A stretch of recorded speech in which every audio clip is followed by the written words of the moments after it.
Friends size of the pillar से चालू करेंगे। ठीक है, लास्ट लेक्चर में हम लोग साइज ऑफ द पैनल तक किए थे। ठीक है, this is something about me, ये तो पहले देख चुके हैं आप, which is not much important. What is important is this this. तो इस लेक्चर में हम लोग ये कवर करेंगे size, shape, pattern of the pillar. ठीक है, उसके बाद परसेंटेज एक्सट्रैक्शन और strength, load and factor of safety of pillar. ठीक है, तो परसेंटेज एक्सट्रैक्शन और strength, load and factor of safety of pillar, इससे लगभग हर साल एक न्यूमेरिकल गेट में आता है। 2 मार्क्स का न्यूमेरिकल रहता है, तो वो हम देखेंगे। गेट के न्यूमेरिकल भी देखेंगे, एक एक और एक न्यूमेरिकल देखेंगे जो आरडी सिंह एक में कॉमन है वो। ठीक है, लगभग हर साल आता है वो। ठीक है, तो स्टार्ट करते हैं आज का। हम लोग कहाँ तक कर लिए थे? साइज ऑफ द पैनल तक कर लिए थे। ठीक है, अब हम लोग चालू करते हैं साइज ऑफ बैरियर तक हो गया था, पैनल तक साइज ऑफ पिलर चालू करते हैं। तो फ्रेंड्स यहाँ से स्टार्ट करते हैं। साइज ऑफ पिलर्स, किस किन चीज़ों size of pillar in fact influence होता है वो हम देखेंगे। सबसे पहला depth from the surface and the percentage extraction. ठीक है, तो आपका सरफेस से एक्चुअली डेप्थ नीचे कितना है उसके ऊपर क्या आपका साइज ऑफ पिलर डिपेंड करेगा, है ना।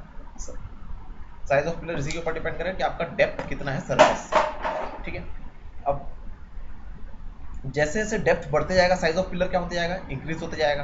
क्यों? क्योंकि जैसे डेप्थ बढ़ेगा ज़्यादा लोड स्टार्टा रहेगा। ठीक है, अमाउंट ऑफ स्टार्टा ज़्यादा रहेगा, हमको उतना स्ट्रॉन्ग पिलर चाहिए। सेकंड, स्ट्रेंथ ऑफ पोल, जैसे जैसे स्ट्रेंथ ऑफ पोल बढ़ेगा पिलर की साइज हम कम कर सकते हैं क्योंकि रिलेटिवली वो ज़्यादा अमाउंट ऑफ लोड बियर कर सकता है अगर अच्छा कोल आपका रहेगा तो। ठीक है, तो वीक कोल लार्ज पिलर रिक्वायर करेगा और स्ट्रॉन्ग कोल जो है रिलेटिवली स्मॉलर पिलर। ठीक है, उसके बाद nature of roof and floor, लेकिन ये एकदम हार्ड एंड फास्ट रूल नहीं होता, बहुत सारे फैक्टर्स एक साथ डिपेंड करते हैं, एक्चुअली वहाँ जाने के बाद ही पता चलता है।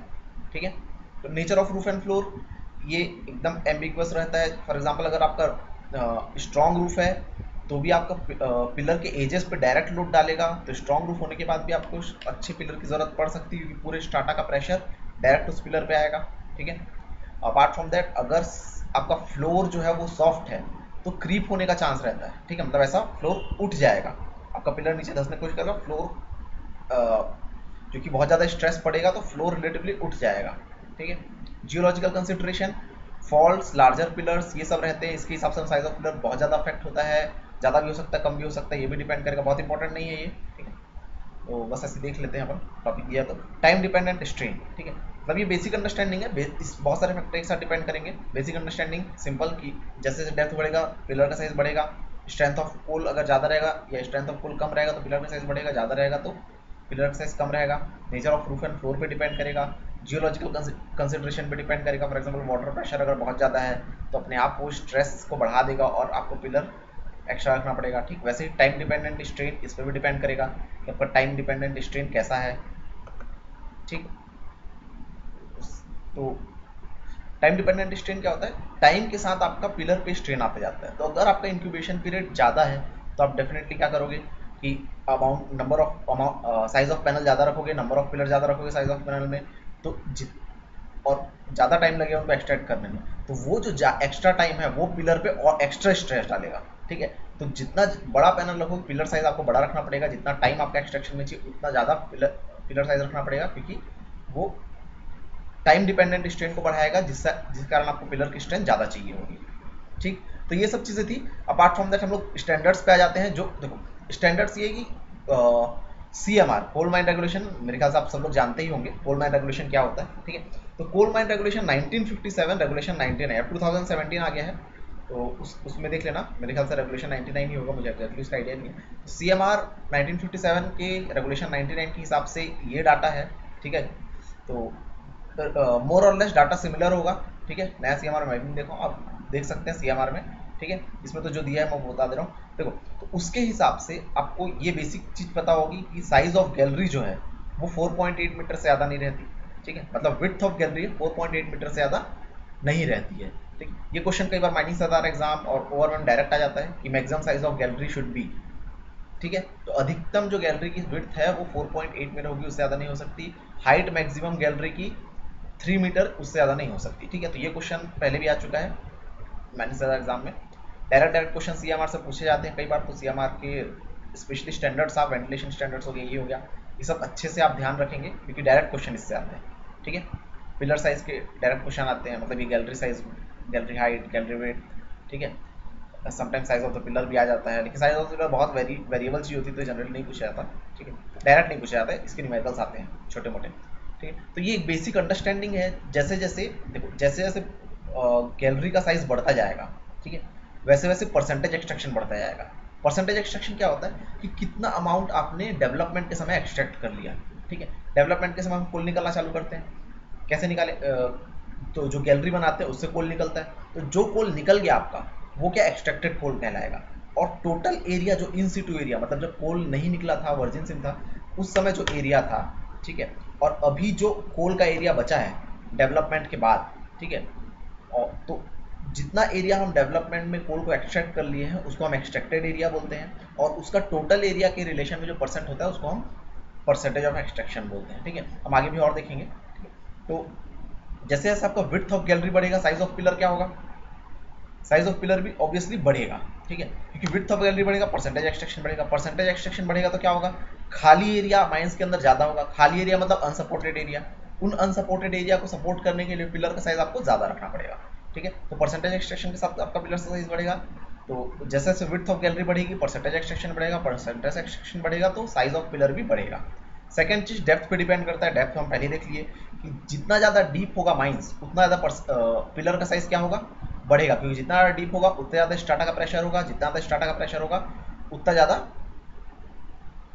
आपका लोड होगा पिलर पे, और पिलर का साइज को बड़ा रखना पड़ेगा, ठीक है। पिलर नॉट एक्सीडिंग 60 मीटर, तो यहाँ पे एक बेसिक वो दिया है, डायमेंशन ऑफ पिलर्स और गैलरीज एट डिफरेंट डेप्थ। तो डेप्थ आप देख लो, डेप्थ क्या क्या दिया है, डेप्थ आपका दिया है 60 मीटर दिया है, 60 से 90 मीटर, 90 से 150 मीटर, 150 से 240, 240 से 360 और अप टू 360 मीटर, 360 मीटर या उससे बियॉन्ड। यहाँ 360 मीटर तक है और ये 360 मीटर है उससे बियॉन्ड। ये विड्थ ऑफ गैलरी, जब विड्थ ऑफ गैलरी 3 मीटर रहेगी और डेप्थ 60 मीटर से कम रहेगा तो पिलर का साइज हम 12 रख सकते हैं।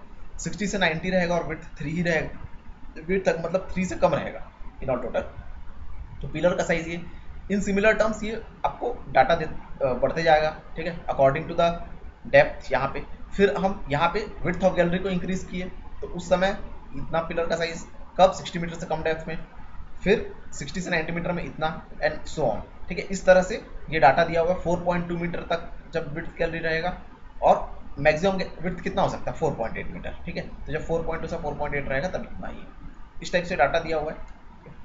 तो ये CMR का डायरेक्ट दिया हुआ है, CMR से डायरेक्ट लिया हुआ है। सिमिलरली ये रफ डाटा है according to percentage of extraction, ठीक है। तो मतलब परसेंटेज ऑफ एक्सट्रैक्शन कितना रहेगा जब 3 मीटर, वो ऊपर के पैरामीटर सेम है, ठीक है। तो जब 3 मीटर रहेगा और डेप्थ इतना नहीं रहेगा तो आपका पिलर साइज कितना हुआ 12 मीटर हुआ, और गैलरी का विड्थ कितना हुआ 3 मीटर, उस केस में परसेंटेज एक्सट्रैक्शन इतना रहेगा, एंड सो ऑन, ठीक है। तो परसेंटेज एक्सट्रैक्शन डाटा है, हालांकि percentage extraction hard and fast नहीं होता, उसको न्यूमेरिकली निकाला जाता है, ठीक है, न्यूमेरिकली फाउंड आउट किया जाता है। तो परसेंटेज एक्सट्रैक्शन क्या होता है हम देखते हैं, ठीक है। बेसिकली पहले आप ये डायग्राम देखो, जैसे कि ये पिलर है, ठीक है, ये पिलर है, ये गैलरी है, तो आपका जब ये पिलर एक्सट्रैक्टेड नहीं रहता, होलसम एरिया रहता, तो आपका ये एक साइज रहता, मतलब ये पिलर जो है इतना एरिया को सपोर्ट करता, ठीक है ना। वैसे ये पिलर इतना एरिया सपोर्ट करता, ये पिलर इसके बाहर का इतना एरिया सपोर्ट करता, मतलब जो आपका गैलरी का विड्थ है उसके बीच से लेके इधर बीच तक, और इधर गैलरी के विड्थ के बीच से लेके इधर बीच तक, ठीक है, मिडिल एरिया तक इतना आपका रहता एक्चुअल जब एक्सट्रैक्टेड नहीं रहता तो, ठीक है। ये पिलर जो है इतने एरिया को इन्फ्लुएंस करता है, ये पिलर इतने एरिया को इन्फ्लुएंस करता है, एंड सो ऑन, ठीक है। जैसे ये अगर आपका लोड है और ये पिलर है, ये गैलरी है ना, ये वाला जो है वो गैलरी है और ये बीच में पिलर है, तो आपका पिलर इतना एरिया, इतना कॉलम लोड को सपोर्ट करेगा, ठीक है। तो ये चीज़ है। और परसेंटेज एक्सट्रैक्शन कैसे निकालेंगे वो हम देख लेते हैं, ठीक है, कि जब आपका जैसे कि ये है आपका एक्चुअल होलसम एरिया इतना रहता, अगर एक्सट्रैक्शन इसको नहीं किए रहते, गैलरी नहीं बनाए रहते, तब पूरा एरिया होलसम एरिया इतना रहता, ठीक है। जब एक्सट्रैक्शन कर दिए तो यहाँ पे ये गैलरी वाला एरिया हो गया, ठीक है। एक्सट्रैक्शन करने के बाद ये गैलरी वाला एरिया हो गया, ये होलसम एरिया इतना रहता, तो फिर ये वाला पिलर का हो गया, ये भी पिलर का हो गया, ठीक है। ये एक पिलर, ये एक पिलर, ये एक पिलर, ये एक पिलर, ये एक पिलर, ये एक पिलर और ये एक पिलर, ठीक है। तो इन सिंपल टर्म्स इस टाइप का आपका होलसम एरिया रहता, और ये बीच में गैलरी है, मतलब ये क्या हो गया, एक्सट्रैक्टेड एरिया हो गया, ये वाला एक्सट्रैक्टेड एरिया। ठीक, तो ये होलसम एरिया, ये एक्सट्रैक्टेड एरिया। हम परसेंटेज ऑफ एक्सट्रैक्शन हम क्या बोले कि ये एक्सट्रैक्टेड एरिया का परसेंटेज होलसम एरिया के कंपेरिजन। ठीक है, मतलब ABCD जो है आपका होलसम एरिया है, और जब आप डेवलपमेंट कर लेते हैं, गैलरी बना देते हैं, तो ये जो एरिया बचता है वो क्या होगा, एक्सट्रैक्टेड एरिया होगा। ठीक है, तो आपका जो निकालना है आपको परसेंटेज ऑफ एक्सट्रैक्शन, तो एक्सट्रैक्टेड एरिया का, एक्सट्रैक्टेड पोर्शन का एरिया कितना है पूरे होलसम एरिया के कंपैरिजन में, इसी को हम परसेंटेज एक्सट्रैक्शन बोलते हैं। ठीक है, तो इसके लिए मैं देखो कॉम्प्लिकेटेड सिचुएशन बना रहा हूँ ताकि आपको हर सिचुएशन का क्लैरिटी हो जाए। वैसे तो पिलर स्क्वायर रहता है जनरली, मतलब जो न्यूमेरिकल आपके गेट में आएगा वो स्क्वायर पिलर के लिए आएगा, पर हम इसको रेक्टेंगल मान के चलते हैं। ठीक है, तो मान लो ये पिलर रेक्टेंगल है, तो इसका मान लो लेंथ हो गया A1, विड्थ हो गया A2, या जो भी, ये विड्थ A1 लेंथ A2। ठीक है, तो let it pillar with width A1 length A2, gallery का विड्थ B1 B2, मतलब कि गैलरी का ये वाला विड्थ B1 है और इस साइड का विड्थ ये वाला B2 है। ठीक है, ये B2 है और ये B1 है ना। तो गैलरी का भी विड्थ हम दोनों अलग अलग ले रहे हैं। ठीक है, डिप के अलॉन्ग विड्थ अलग और स्ट्राइक के अलॉन्ग विड्थ अलग। पिलर का भी हम साइज रेक्टेंगल ले रहे हैं। उस केस में होलसम एरिया कितना होगा, देखो ये जो है ये पूरा एरिया, तो ये कितना होगा A1 प्लस B1। B1 क्यों, क्योंकि इधर B1 का आधा और इधर B1 का आधा, टोटल यहाँ से यहाँ तक का डिस्टेंस कितना हो जाएगा, A1 प्लस B1। ठीक है ना, तो जैसे यहाँ पे देख लीजिए, ये पूरा डिस्टेंस यहाँ से यहाँ तक कितना हो गया, A1 प्लस B1। ठीक, वैसे यहाँ से यहाँ तक पूरा डिस्टेंस कितना हो गया, A1 प्लस B2, क्योंकि इस साइड B2 का आधा और इस साइड B2 का आधा, टोटल B2 एक्स्ट्रा ऐड हो जाएगा किसमें, ये A2 में। वैसे इस A1 में पूरा का पूरा एक B1 ऐड हो जाएगा कि इधर B1 का आधा इधर B1 का आधा, समझ गए। तो ये होलसम एरिया हो गया। ठीक है, ये आपका होलसम एरिया हो गया। अब एरिया ऑफ होलसम स्ट्राटा इतना हो गया। अब एरिया ऑफ पिलर कितना होगा, A1 इंटू A2। ठीक है, तो देखो ये होलसम एरिया हो गया, ये एरिया ऑफ पिलर हो गया, तो एक्सट्रैक्टेड एरिया कितना होगा, इस एरिया से मैं इस एरिया को माइनस कर दूं तो एक्सट्रैक्टेड एरिया निकल जाएगा, मतलब A1 plus B1 into A2 plus B2 ये वाला area, minus A1 into A2 ये वाला एरिया, ये क्या एक्सट्रैक्टेड एरिया निकल गया। अब परसेंटेज ऑफ एक्सट्रैक्टेड एरिया क्या होगा, ये एक्सट्रैक्टेड एरिया मतलब इतना माइनस इतना divided by total area. Total area कितना था, ये A1 plus B1 into A2 plus B2 into 100।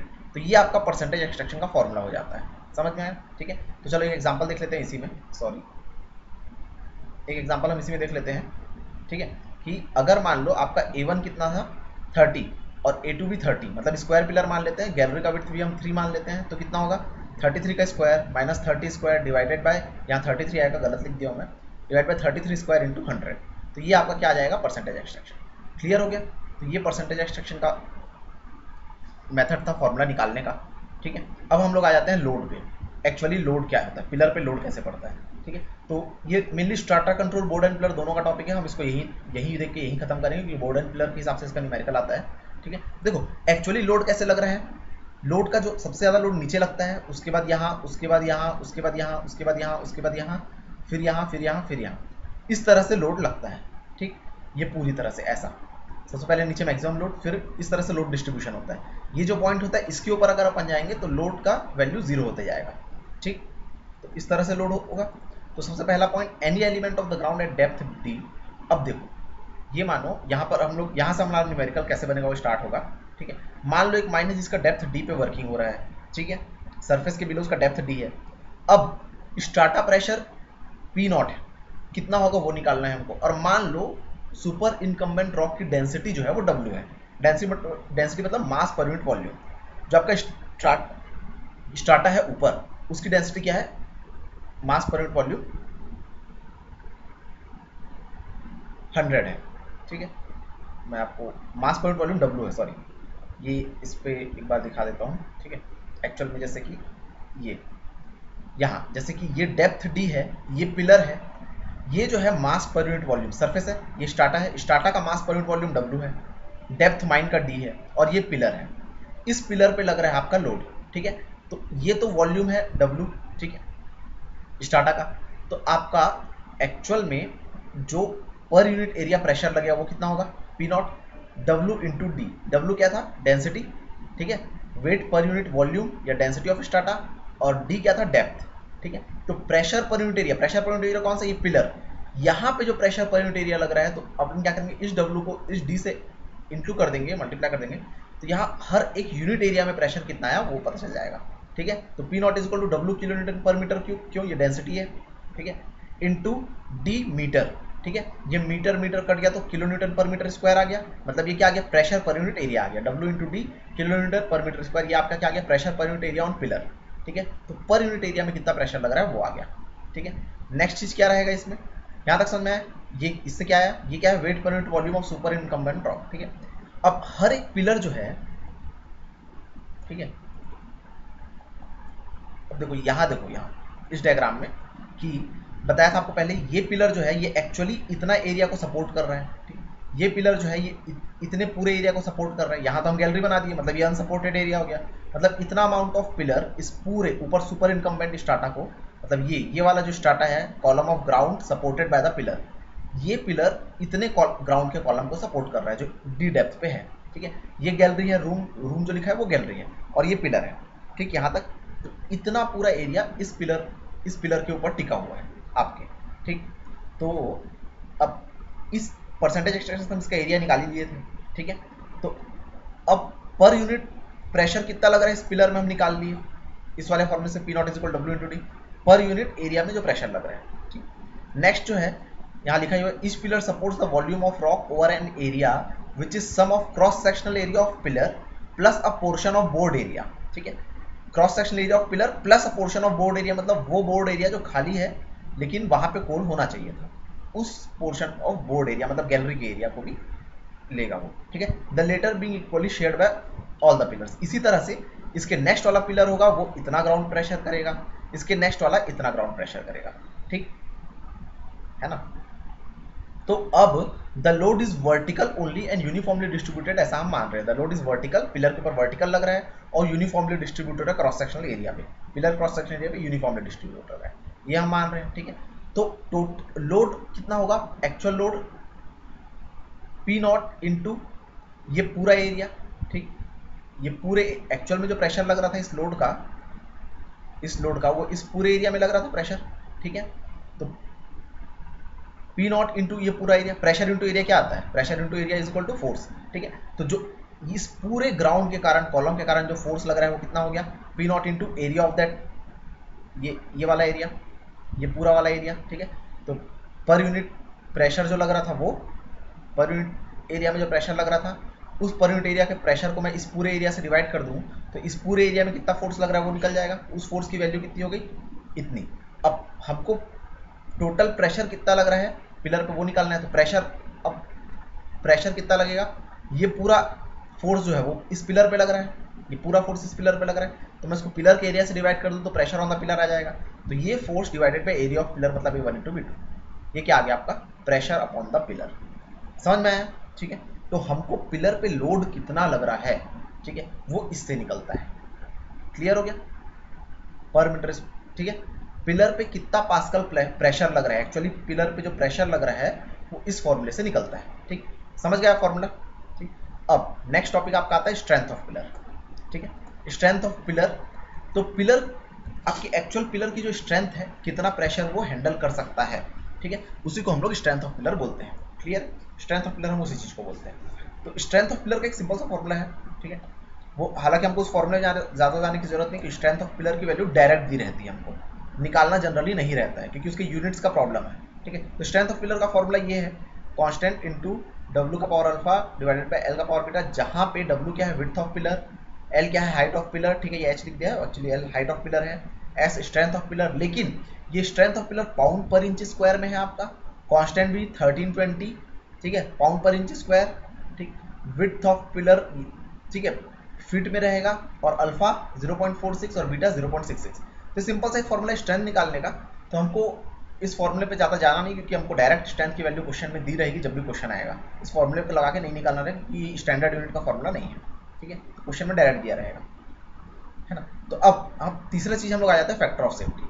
Factor of safety क्या होता है कि देखो, फैक्टर ऑफ सेफ्टी नॉर्मली अगर आप मैकेनिक्स भी पढ़े होंगे तो जितना लोड किसी भी चीज़ में लग रहा है, ठीक है, अपॉन उसका स्ट्रेंथ, ये क्या होता है फैक्टर ऑफ सेफ्टी। एक पिलर है, पिलर में P लोड लग रहा है मान लो, और उसका स्ट्रेंथ S है, तो स्ट्रेंथ अपॉन जितना लोड लग रहा है वो फैक्टर ऑफ सेफ्टी होता है। पहले शायद मैं उल्टा बोल दिया था, ठीक है। तो जितना भी स्ट्रेंथ है डिवाइडेड बाय उसमें जितना लोड लग रहा है वो क्या होता है, फैक्टर ऑफ सेफ्टी।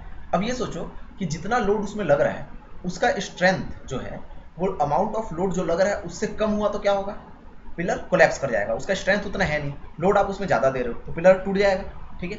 तो अब फैक्टर ऑफ सेफ्टी क्या होता है, स्ट्रेंथ अपॉन लोड। स्ट्रेंथ कम है, लोड ज़्यादा है, तो फैक्टर ऑफ सेफ्टी 1 से कम रहेगा।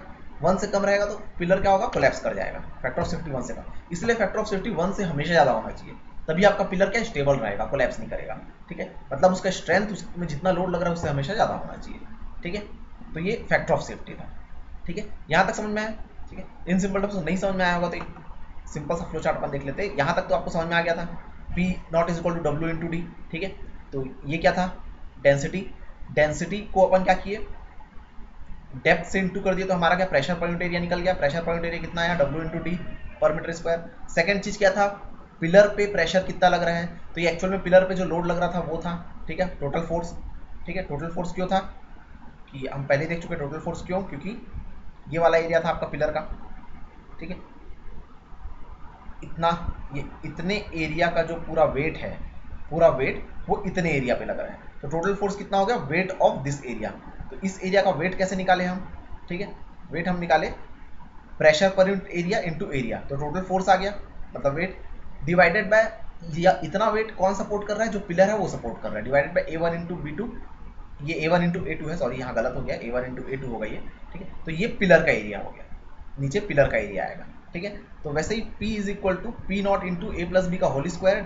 अब ये कौन से केस के लिए, जब आपका स्क्वायर पिलर रहेगा, मतलब A1 is equal to A2 और B1 is equal to B2। A1 is equal to A2, उसकी वैल्यू हम टोटल A ले लेते हैं अगर स्क्वायर पिलर है तो। B1 गैलरी की विड्थ जो है वो B ले लेते हैं, सेम है विड्थ हर जगह। तो एक्चुअल कितना हो जाएगा, P not into A plus B, मतलब पिलर का विड्थ प्लस गैलरी का विड्थ का होल स्क्वायर डिवाइडेड बाय आपका पिलर का एरिया। ठीक, उसके बाद थर्ड चीज क्या था, फैक्टर ऑफ सेफ्टी। ये तीन चीज ध्यान रखना। फैक्टर ऑफ सेफ्टी क्या था, strength upon load, strength of pillar divided by load of pillar. ठीक, तो ये एकदम सिंपल सा आप इसको देख लेना, यहाँ पर सुधार लेना, A1 इंटू A2 है, इट इज नॉट B2। ठीक है, तो ये इतना था। ठीक, अब हम लोग आ जाते हैं एक सिंपल से न्यूमेरिकल में जो इसमें दिया हुआ है। ठीक है, सॉरी, ये क्वेश्चन। ठीक है, एग्जाम्पल, डेप्थ, एक माइन है जिसमें डेप्थ ऑफ वर्किंग 200 मीटर है, विड्थ ऑफ गैलरी 3 मीटर है। ठीक है, width of square pillar between centre of boards, मतलब सेंटर ऑफ गैलरी के बीच का डिस्टेंस कितना है, स्क्वायर पिलर का विड्थ सेंटर ऑफ गैलरी के बीच में इतना, मतलब एक्चुअल विड्थ ऑफ पिलर कितना होगा, इससे हम 3 को माइनस कर देंगे तो एक्चुअल विड्थ ऑफ पिलर आएगा।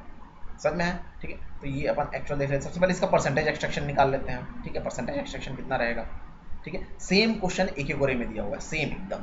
ठीक है, परसेंटेज एक्सट्रैक्शन निकालने का, तो दोनों का यहीं पर कवर हो जाएगा। ठीक है, तो परसेंटेज एक्सट्रैक्शन के लिए क्या करेंगे हम, जैसे फॉर एग्जांपल ये आपका है। ठीक है, ये तो आपका एक्चुअल यहाँ से यहाँ तक की लेंथ जो है 22.5 दी हुई है बिटवीन सेंटर ऑफ बोर्ड्स। तो ये एक सेंटर था बोर्ड का, ये एक सेंटर है, ये पूरा यहाँ से यहाँ तक 22.5 था। तो और गैलरी की विड्थ कितनी है, 3 है। 3 मतलब आधे गैलरी की विड्थ कितनी होगी, 1.5। इधर भी आधे गैलरी की विड्थ 1.5, और ये टोटल यहाँ से यहाँ तक कितना बोल रहे हैं, 22.5। तो 22.5 से मैं दोनों तरफ 1.5 को माइनस कर दूंगा, या मतलब गैलरी की विड्थ को माइनस कर दूंगा 3 को, तो कितना आ जाएगा, ये लेंथ ऑफ पिलर आ जाएगा। ठीक है, तो total area if coal has not been extracted, अगर कोल एक्सट्रैक्ट नहीं होता तो एरिया कितना रहता, होलसम एरिया 22.5 का होल स्क्वायर, मतलब इतना हो जाता। एरिया आफ्टर एक्सट्रैक्शन, मतलब डेवलपमेंट के बाद एरिया कितना, पिलर का एरिया कितना होगा, 19.5 का होल स्क्वायर इतना। तो परसेंटेज एक्सट्रैक्शन या फिर एक्सट्रैक्टेड एरिया कितना हो जाएगा, W प्लस बी का whole square minus W square. ठीक है, ठीक है, एक्सट्रैक्टेड एरिया कितना हो गया, W प्लस बी का whole square minus W square. ठीक है, यहाँ देख लीजिए, तो ये 22.5 का होल स्क्वायर माइनस 22.5 माइनस 3 का होल स्क्वायर डिवाइडेड टू 22.5 का होल स्क्वायर इंटू 100। ठीक, ये परसेंटेज एक्सट्रैक्शन आपका निकल जाएगा, क्योंकि विड्थ ऑफ पिलर कितना होगा, 19.5। ठीक है, तो 22.5 का होल स्क्वायर माइनस 19.5 का होल स्क्वायर डिवाइड 22.5 का whole square into 100। Answer 24.8 to 24.9। ठीक है, 25% के आसपास आंसर आता है इसका। ठीक है ना। अब उसके बाद स्ट्रेंथ ऑफ पिलर निकाला था, उसके यहाँ तक क्लियर है, परसेंटेज एक्सट्रैक्शन था। सेकेंड चीज अब हमको दिया हुआ है इसी में कि एवरेज डेंसिटी जो है इंडियन कोल माइन की वो 2.306 है। एवरेज डेंसिटी मतलब कि डब्ल्यू, ठीक है, ये क्या चीज था, डब्ल्यू था। डब्ल्यू आपका 2.306 है, ठीक है। तो डब्ल्यू अगर आपका 2.306 है तो लोड कितना रहेगा पिलर पे, 2.3 क्या था, डब्ल्यू इंटू डी, मतलब कि डेंसिटी इंटू डेप्थ। यहाँ पे डेप्थ कितना है 200 है, डेंसिटी कितना है 2.306, तो W into D is equal to 2.306 into 200, ये क्या आ गया, लोड ऑन पिलर आ गया, ठीक है। पिलर पे जो लोड आया आपका वो हो गया, ठीक। अब प्रेशर कितना आया पिलर पे, इस लोड को मैं इस एरिया से डिवाइड कर देता हूँ, ठीक है। कौन से एरिया से, A1 इंटू A2, इस एरिया से डिवाइड कर दूंगा, ठीक है। तो क्या आ जाएगा 2.306 इंटू 200, ठीक है, इंटू ये वाला एरिया डिवाइडेड बाय ये वाला एरिया, ठीक।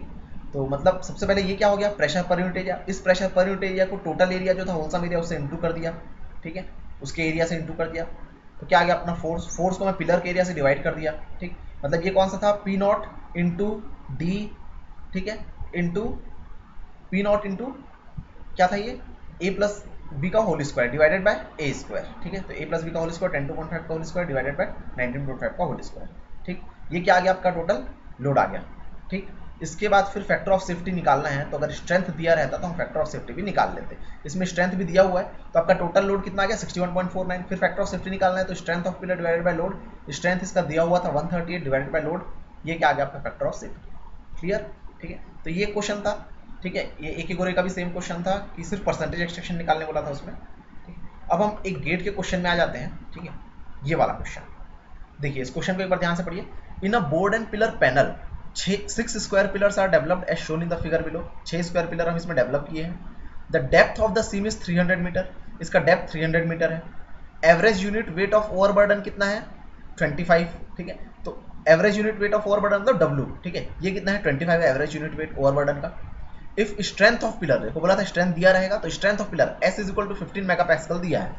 तो आपको क्या करना है इसमें, factor of safety shaded area का निकालना है, ठीक है, rounded off to 2 decimal places, ठीक है, न्यूमेरिकल टाइप क्वेश्चन है। तो सॉल्यूशन देखते हैं इसका कैसे करेंगे, ठीक है। डायग्राम आप देख लीजिए अच्छे से, सॉरी ये आंसर्स था, ये डायग्राम आप देख लो अच्छे से, ठीक है, डायग्राम क्लियरली देख लीजिए। अब हम लोग आ जाते हैं इसके सॉल्यूशन में, ठीक है। तो सॉल्यूशन में क्या करना है हमको, एक मिनट, हाँ, ये इसका सॉल्यूशन, ठीक। गिवन क्या क्या है, 6 स्क्वायर पिलर है, ठीक, डेप्थ डी 300 मीटर है, average unit weight of overburden कितना है 25 kilo newton per metre square W, ठीक, D 300 metre, strength of pillar S दिया हुआ है 15 मेगापास्कल। फैक्टर ऑफ सेफ्टी निकालना है, सॉल्यूशन देखते हैं। Average weight per unit area at 300 metre depth, ठीक है, average weight per unit area कितना होगा, डब्ल्यू इंटू डी 25 इंटू 300, या फिर 25 kilo newton per metre cube into 300 metre, 7500 kilo newton per metre square आ गया। ये क्या आ गया, average per unit area, average pressure per unit area, ठीक है, मतलब average force per unit area या प्रेशर जो पिलर पे लग रहा है वो आ गया। तो पी नॉट कितना आ गया 75 इंटू 10⁵ न्यूटन, ये किलो न्यूटन को मैं 1000 से इंटू कर दूंगा, न्यूटन में कन्वर्ट हो जाएगा, ठीक है। तो ओवरऑल ये क्वांटिटी क्या बन जाएगी 75 इंटू 10⁵, ठीक है, पर मीटर स्क्वायर। अब लोड ऑन पिलर कितना होगा, P naught into A plus B का whole square divided by A square, ठीक है, हम लोग देखे थे। तो 75 इंटू 25 प्लस 5 का होल स्क्वायर डिवाइडेड बाय 25 का होल स्क्वायर, क्लियर है ना। 25 प्लस 5 क्यों, क्योंकि आपका जो ये डायग्राम देखो, डायग्राम में गैलरी का विड्थ कितना है 5 मीटर दिया हुआ है और पिलर का विड्थ कितना है 25 मीटर दिया हुआ है, ठीक है, डायग्राम में। तो उसके हिसाब से अपन ये कर लिए, ये डायग्राम था 25 प्लस 5, यहाँ से यहाँ तक का विड्थ कितना हो जाएगा 25 प्लस 5, तो 75 इंटू 25 प्लस 5 का होल स्क्वायर, ये कितना आ गया, ऊपर जो फोर्स लग रहा है वो डिवाइडेड बाय पिलर का एरिया 25 स्क्वायर, ठीक है ना। और ये 75 इंटू 10⁵ था तो वो तो वैसे ही रहेगा, ठीक है। तो लोड कितना आ गया, इसको सॉल्व किए हम तो 108 इंटू 10⁵ पास्कल आ गया। अब फैक्टर ऑफ सेफ्टी कितना होता है, क्या होता है, strength divided by load. Strength दिया हुआ है हमको 15 मेगापास्कल, मेगापास्कल मतलब 10⁶, तो 15 इंटू 10⁶ डिवाइडेड बाय 108 इंटू 10⁵, तो फैक्टर ऑफ सेफ्टी कितना आ गया 1.38, ठीक। तो इसका आंसर 1.38 है न्यूमेरिकल टाइप क्वेश्चन का, क्लियर। तो यहाँ तक हम इस लेक्चर में करेंगे, ठीक है, एज पर सेट कि लेक्चर थोड़ा छोटा रखना है करके, स्टिल लेक्चर थोड़ा सा लंबाई हो गया, ठीक है। तो फ्रेंड्स नेक्स्ट लेक्चर में हम लोग देखेंगे अपकमिंग वीडियोस में थ्योरी जो रहेगी, ठीक है, अंडरग्राउंड कोल माइनिंग की, कि मेथड, पिलर एक्सट्रैक्शन का मेथड कैसा होता है। सबसे पहले डेवलपमेंट की थ्योरी देखेंगे, डेवलपमेंट किस किस तरह से होता है, ठीक है। उसके बाद एक तो कोल कटिंग मशीन से होता है, एक सॉलिड ब्लास्टिंग होता है, ठीक है। हालांकि एक्चुअल तो ये ब्लास्टिंग का टॉपिक है, सॉलिड ब्लास्टिंग, पर थोड़ा बहुत एकदम लिमिटेड हम इसमें देखेंगे। सॉलिड ब्लास्टिंग से होता है डेवलपमेंट, कोल कटिंग मेथड से होता है, कंटिन्यूस मैनर से होता है, वो देखेंगे, ठीक है। नेक्स्ट हम कोशिश करेंगे कि उसके बाद एक्सट्रैक्शन ऑफ पिलर से टॉपिक रखा, पहले डेवलपमेंट देखेंगे, डेवलपमेंट कैसे होता है, फिर एक्सट्रैक्शन ऑफ पिलर कैसे होता है वो देखेंगे, ठीक। उसके बाद फिर हमारा बोर्ड एंड पिलर लगभग खत्म हो जाएगा और कुछ स्पेशल मेथड्स ऑफ माइनिंग देखेंगे। मैं बोला था 3 लेक्चर इसमें लगेगा, बोर्ड एंड पिलर फिर खत्म हो जाएगा, ठीक है। इसके बाद वाला जो है वो न्यूमेरिकल पार्ट कम, थ्योरी पार्ट ज़्यादा है, और ये थ्योरी पार्ट जनरली माइनिंग से के एग्जाम में काफ़ी आता है, और गेट में 1 नंबर के क्वेश्चन, गेट में 1 नंबर के क्वेश्चन डायरेक्ट आते हैं इससे, ठीक है ना। तो अपार्ट फ्रॉम दैट अगर आप चाहते हैं मैं और वीडियोस बनाऊं तो अपकमिंग, इसके बाद जब पूरा यूनिट खत्म हो जाएगा, पूरा यूनिट खत्म होने के बाद हम एक एक गोरे की थ्योरी देखेंगे, क्योंकि उसकी थ्योरी में भी एक्स्ट्रा चीज़ें दी रहती है। जैसे फॉर एग्जाम्पल डीजे देशमुख हम कवर नहीं कर रहे हैं, तो proximate analysis of coal, ultimate analysis of coal, ये जो कुछ टॉपिक्स हैं छोटे छोटे, वो एक एक गोरे से हम देख लेंगे। और ये सब डीजे देशमुख में भी दिए हैं, डीजे देशमुख वॉल्यूम 1 आप सबको पता है, उसको पढ़ सकते हो आप, ठीक है। तो छोटे छोटे कुछ थ्योरी क्वेश्चंस गेट में आते हैं और कुछ माइनिंग सरदार के लिए, तो हम एक एक गोरे का थ्योरी देख लेंगे सिंपल सा। उसके बाद माइंड वेंटिलेशन का मैं इसके खत्म होने के बाद माइंड वेंटिलेशन या ओपन कास्ट माइनिंग जैसा आप सजेस्ट करेंगे उसके हिसाब से स्टार्ट करूंगा। फिर open cast mining, explosive and blasting, mine surveying and levelling, rock mechanics, mining machinery, ये कंटिन्यूस इतनी, अभी तक इतने सब्जेक्ट में सोचा, अपार्ट फ्रॉम दैट कुछ सब्जेक्ट छूटा रहेगा तो उस सब्जेक्ट को भी हम कवर करने की कोशिश करेंगे, ठीक है। तो फ्रेंड्स, इस तरह से लेक्चर हम कंटिन्यू करेंगे। आपका सपोर्ट चाहिए, सब्सक्राइब करें, लाइक करें, शेयर करें जितना ज़्यादा से ज़्यादा हो सके, ठीक है। चीज़ें हम कंटिन्यू करेंगे। Thank you so much and have a good day.